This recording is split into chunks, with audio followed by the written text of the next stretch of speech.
안녕하세요. 하남 YWCA 신수진입니다.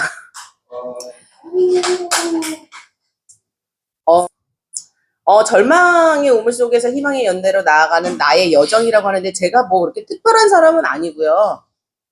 이 제목도 너무 거창한데 빛나는 것은 다 남에게 있는 줄 알았다. 이 제목은요. 근데 제가 이 제목에 만큼 부응을 할까 하는 생각이 좀 있습니다. 저는 시골에서 살았습니다. 시골에서 살았는데 제가 시골에서 중고등학교까지 나왔는데요. 그때까지 해서 졸업사진이 없어요. 졸업을 할 때마다 그냥 집안에 큰 사건들이 있어가지고 졸업사진이 거의 찍지 못할 정도의 그런 일들이 너무 그런 일들이 너무 많았습니다. 저는 기독교 가정에서 사남매 중에 첫째 딸로 태어났고요. 부모님의 굉장한 그런 신앙으로 인해서 일단은 기독교에 관해서 가치가 벗어나는 일이면 직장도 그만두셨어요. 그래서 그게 너무 제가 그동안 그렇게 자라면서 너무너무 어렵게 자랐는데 이거는 저 여기 지금 보이잖아요. 이건 저희 진짜 제가 실제로 살았던 마지막까지 살았던 집의 모습인데 이 집은 굉장히 다음 분이 들어오시면서 굉장히 예쁘게 꾸며놓은 집을 제가 인터넷에서 구글로 찾아가지고 이걸 이렇게 찾아서 여기에 사진을 놨는데요. 지금 이곳은 어디가 됐냐면 장똥나라라는 그런 큰 뭐 이렇게 장을 만드는 회사가 돼 있더라고요. 근데 저는 이제 맏딸로 태어나서 생활을 하면서 너무너무 중학교, 초등학교, 중학교, 고등학교를 정말 하루도 쉴 새 없이 조금 초등학교 때는 좋았는데 그때는 좀 잘 살아서 맨날 제과점밥만 먹고 살았는데 그 다음부터 막 가세가 기울어지기 시작하면서 빚쟁이에다가도 시달리게 되고 진짜 TV에서만 봤던 막 노란 딱지가 막 빨간 딱지 붙으면서 그런 생활들을 굉장히 많이 했던 것 같아요. 그러면서 무슨 이렇게 사진을 이렇게 졸업 때만 되면 빚쟁이들이 찾아와가지고 성경 구절이 옆에 이렇게 벽 옆에 붙어 있거든요. 그러면 이걸 갖다 펄럭펄럭이면서 네가 믿는 하나님을 너 이러면서 뭐 사기를 치냐 뭐하냐 하면서 빚쟁이들이 너무 많이 하는데 그런 것들이 너무 많이 오다 보니까 아빠가 다락방에 숨기도 하시고 막 그랬어요. 그러면서 그때 당시에 정말 내가 경험하지 못했던 일들이 어떤 일이 있었냐면 아빠가 건강식품을 만드는 그런 회사에 일을 하게 되면서 손을 잡고 일을 하셨는데 거기에서 어떠한 식품에 그거를 꼭 넣어주세요 했는데 그거는 잘 없는 건데 알았다 넣어준다 하고서 없으니까 못 넣었어요. 근데 그 당시에는 90년대니까 뭐 성분이 조금 좋지 않아도 그냥 다 넘어갔는데 그게 없으니까 거기에 어떤 성분이 없다고 하니까 너 며칠까지 2천만 원을 해놔라. 그때 당시 2천만 원이 굉장히 큰 돈이었는데 해놔라 그랬더니 아빠가 없어서 못 해놨더니 만났을 때는 아빠를 눈으로 가리고 어디로 차를 태워서 갔는데 어딘지 모른대요. 눈을 딱 떴는데 아주 지하 깊숙이 가 있었고 아빠가 바라보는 눈앞에 있는데 어떤 남자가 하나 서 있고 그 사람들이 거기 쫙 서 있었대요. 근데 그 사람들이 딱 있으면서 너가 돈을 안 갚으면 어떻게 되는지 내가 지금부터 보여줄게. 그러면서 아빠는 그걸 보면서 그 자리에서 그 앞에서 있는 남자가 그런 일을 당하는 거 보면서 졸도를 해버려요. 그리고 다시 길바닥에 아빠를 내놓고. 그런데 아빠가 그 일을 겪고 와서 저희는 시골에 살았어요. 시골이 경기도 포천, 근데 거의 철원 쪽이었거든요. 근데 그 일을 딱 당하고 왔는데 아빠가 왔는데 정신을 못 차리시는 거예요.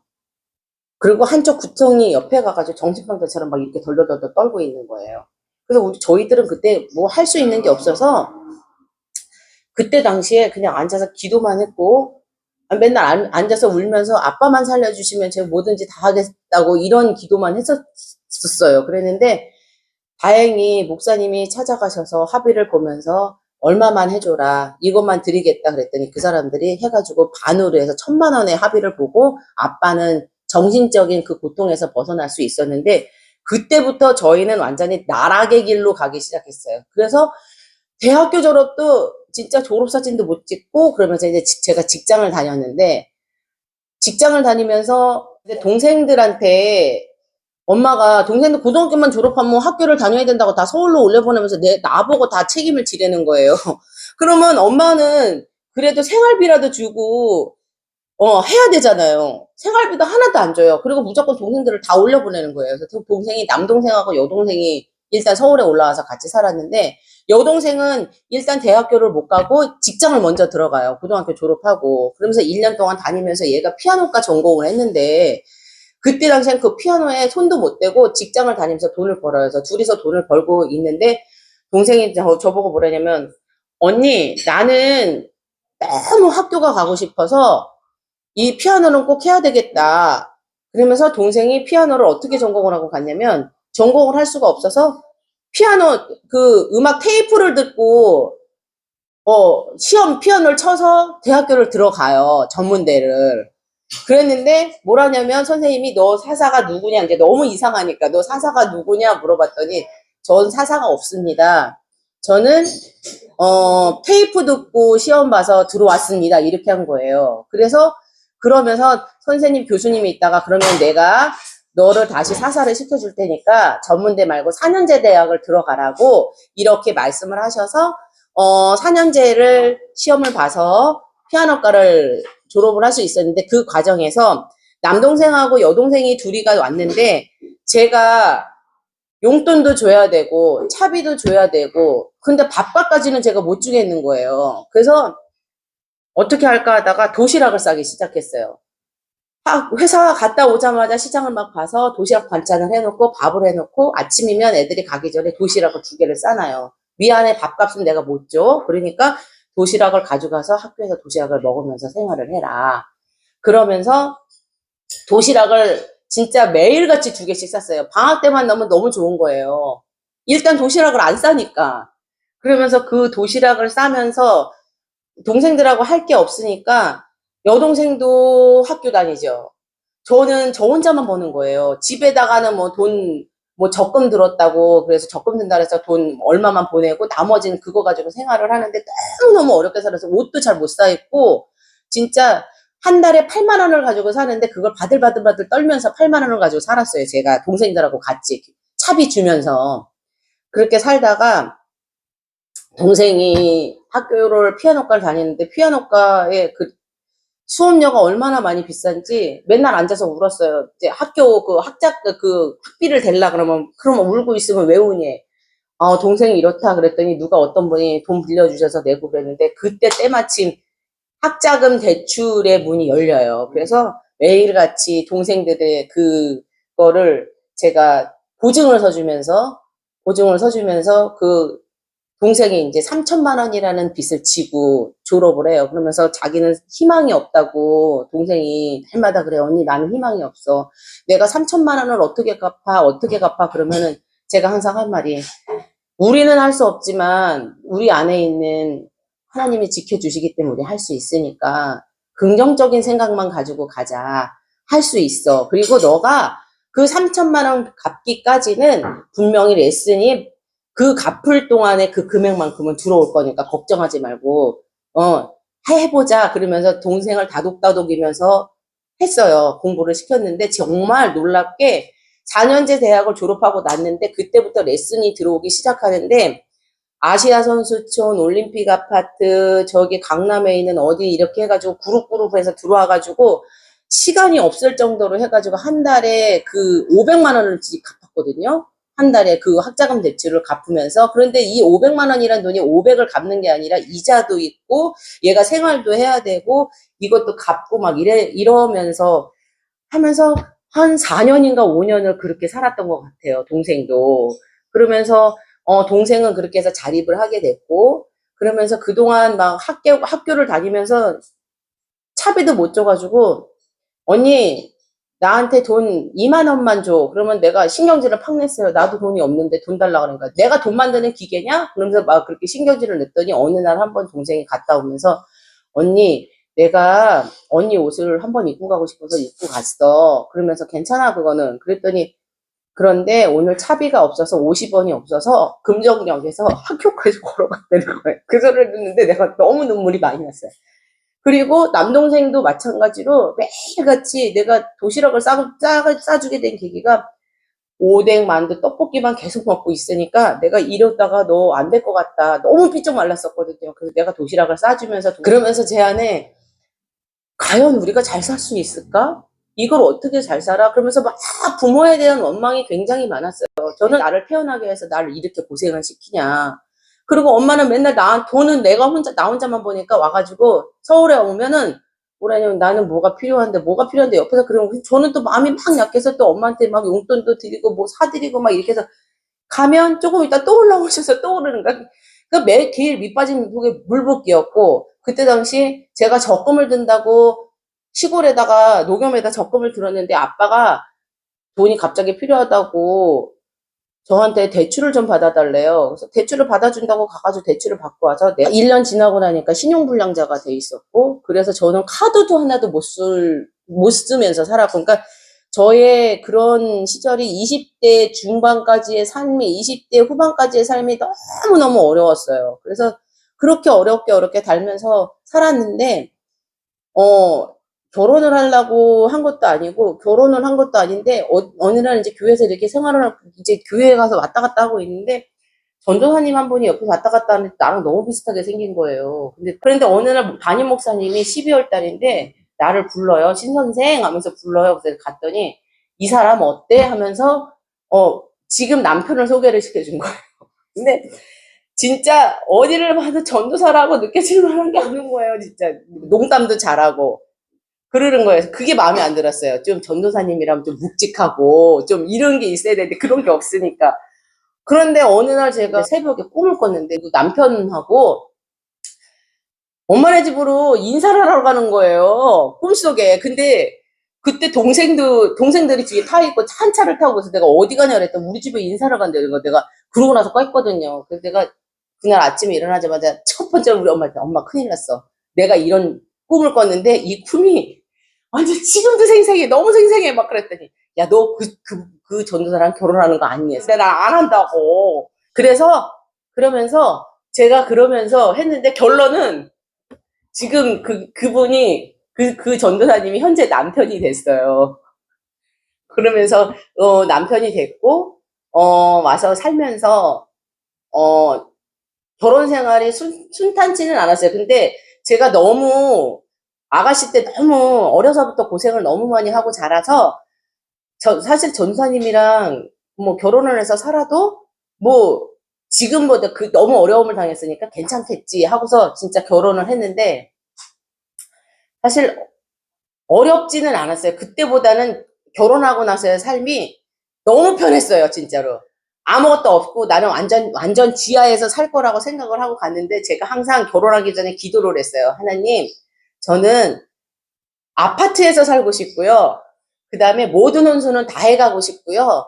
어려움 없이 살고 싶어요. 이게 꿈이었는데 기도를 참 잘해야 된다고 생각한 게 아파트에서 살고 싶다 그랬더니 하나님 어디를 강동 아파트 바로 2주가 곧 시작되는 그런 아파트로 보내신 거예요. 그래서 거기서 살면서 어렵게 살았지만 거기서 살다가 목회지를 이제 하남으로 온다고 왔는데 하남에 와서도 순탄치 않은 삶을 살았어요. 사실 제가 지금 하남에 온 지 23년이 됐거든요. 그런데 그때는 제가 너무 추위를 많이 탔기 때문에 헌집은 가기 싫다고 그랬어요. 그리고 내가 항상 얘기한 게 아파트에서 살고 싶다고 그랬기 때문에 이번에 올 때는 그때 이제 하남으로 올 때는 저는요 새 아파트 살고 싶어요. 그러면서 기도를 했는데 진짜 그때 제가 올 때 쌍용 아파트가 막 지어져가지고 새 아파트였거든요. 그래서 거기서 이제 거기서 살면서 생활을 하게 됐고 30만 원을 가지고 15년을 살았어요. 15년을 사는데 그냥 산 것도 아니고 30만 원을 가지고 살면서 15만 원은 뭘로 빠져나갔냐? 임대료로 빠져나가는 거예요. 임대주택에 들어갔는데 나머지 그 15만 원 가지고 살면서 진짜 어떻게 살았는지 날마다 울었어요. 맨날 진짜 맨날 울었어요. 그럼 우리 애들이 뭘 먹고 싶잖아요. 그러면 애들이 뭘 먹어야 되는데 고기 반찬이 있어야 되고 뭘 먹어야 되는데 맨날 풀만 해줄 수가 없으니까 그러면 어디 가서 밥을 하나 먹고 오면 이걸 내가 뭘 먹으면서 항상 이제 그게 습관이 됐어요. 지금은요. 여기에 뭐가 들어가 있을까? 그래서 어떻게 이런 맛이 날까? 이러면서 그걸 먹고 와서 그대로는 똑같이는 못 해주지만 비슷하게 해서 애들을 밥을 해서 먹이고, 누가 뭘 하나 사주면 그걸 가지고 애들한테 막 해줘주고, 간식도 가서 빵을 사면 너무 비싸요. 그러면 밀가루를 가지고 와서 제가 빵을 만들어서 간식을 해주고, 또 옷을 사야 되는데 옷이 너무 비싼 거예요.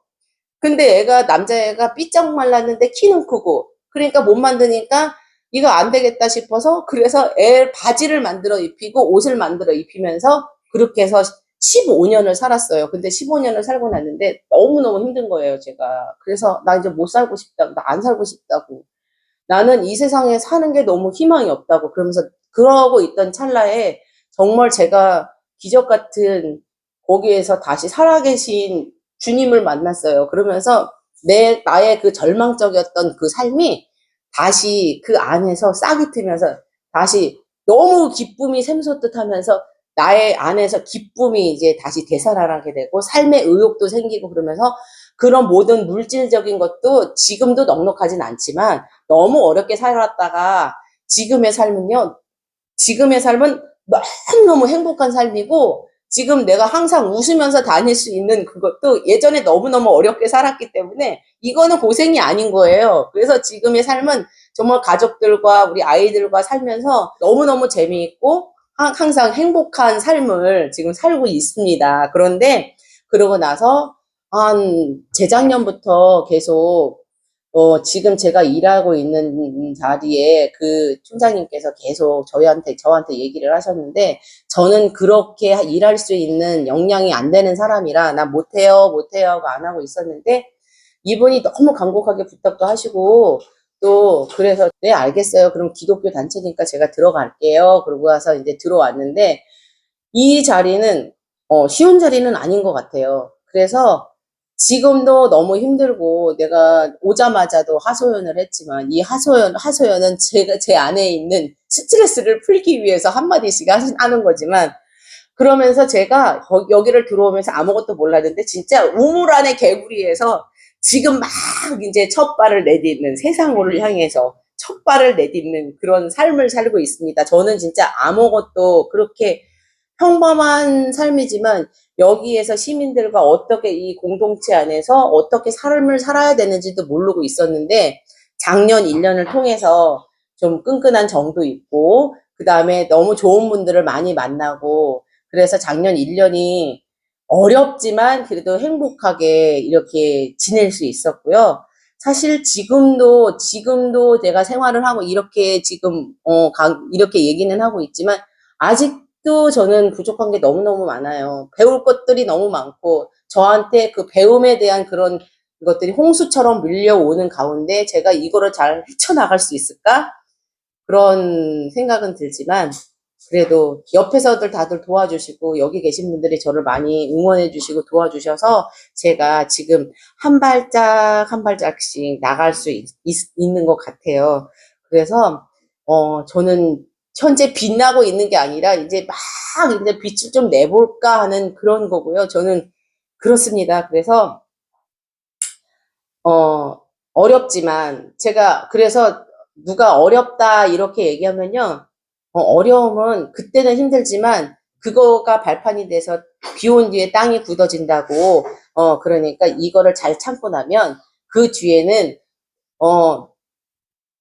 찬란한 너에게 펼쳐진 길이 있을 거야, 이렇게 이야기를 많이 하고 있거든요. 그리고 많은 분들한테 이렇게 말씀을 드리고 있어요. 이것처럼 제가 지금은 힘들지만 또 앞으로 어떤 일이 펼쳐질지 궁금하기도 하고요. 그렇지만 저에게는 항상 희망이 있고, 항상 그 길이 밝을 거다. 그리고 기쁨의 길로 이 길을 걸어가고 있다. 이렇게 말씀드리고 싶습니다. 이 부족한 이 강의를 들어주셔서 너무 감사드려요.